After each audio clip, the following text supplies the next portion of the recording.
Okay, goodbye. Welcome to Saving America. This is Dr. David D. Shine, and we present a special segment that we call Rumor or Rumors of the Week. And it does vary from week to week, and these are usually stories that I, your wonderful host, consider underreported or not being featured on the front page of the paper when they should be, as us voters and taxpayers are not being told the whole story.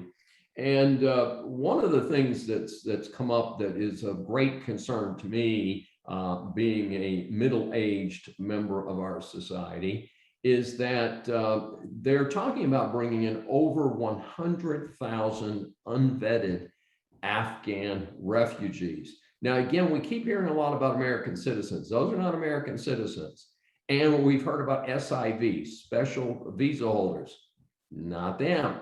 These are people who simply got on a plane somehow, got trucked into the United States, being trucked around the country. And not only have they not been vetted to make sure that they are not terrorists, but they have not been vetted to determine if they have other ailments like the measles. And the problem is that most of our young people are inoculated for measles.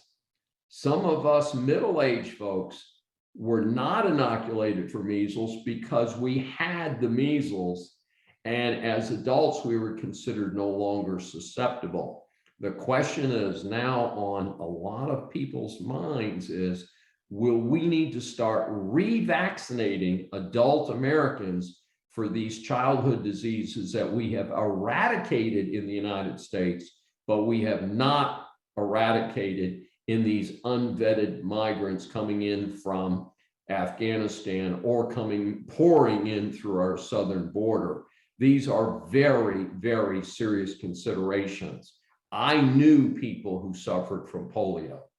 It was not good. And again, we're hearing this again about the COVID vaccines not lasting forever. A lot of these childhood vaccines are not necessarily lasting forever. It's just that their people are not, because we've so consistently vaccinated generation after generation of children, that the children don't get it. So the adults who no longer have immunity are not being vaccinated. This is a very serious situation and could produce even further crises in our already taxed medical system. Another issue that's being unreported for our rumors is the fact that Black students across America are not performing up to grade. And a disconcerting trend is a push to say, well, if we're under admitting Black students to competitive high schools and competitive colleges, why don't we just not test them and just admit them based on racial quotas? Well, the problem with this is that life is not a freehand deal. Life is a competition. And if you can't compete because you don't know what you're doing, sooner or later, it's going to catch up with you. And there's some rather stunning statistics that I picked up talking about this. And one of the things that we see here is that 27 US urban school districts have recently reported their results from 2019. And in most of these school districts, the proficiency rates for Black 8th graders are down in the single digits. Detroit, 4% for math, 5% for reading. Milwaukee, 5% for math, 7% for reading. Good old Bill de Blasio, yeah, the whack commie over in New York City who's done a miserable job in his city. Yep, same for education. Public schools show 10% proficiency for Black 8th graders in math, 14% in English.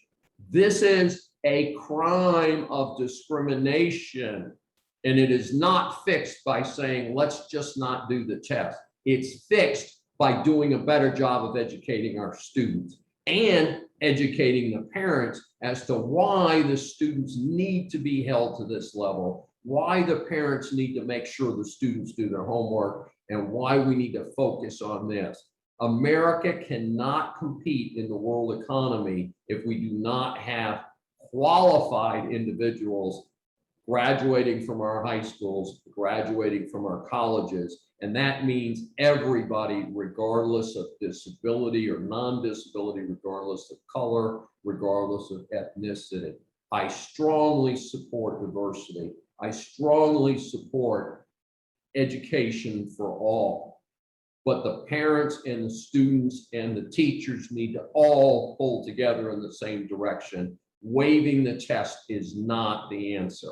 This is Dr. David D. Shine for Rumors This Week, part of Saving America.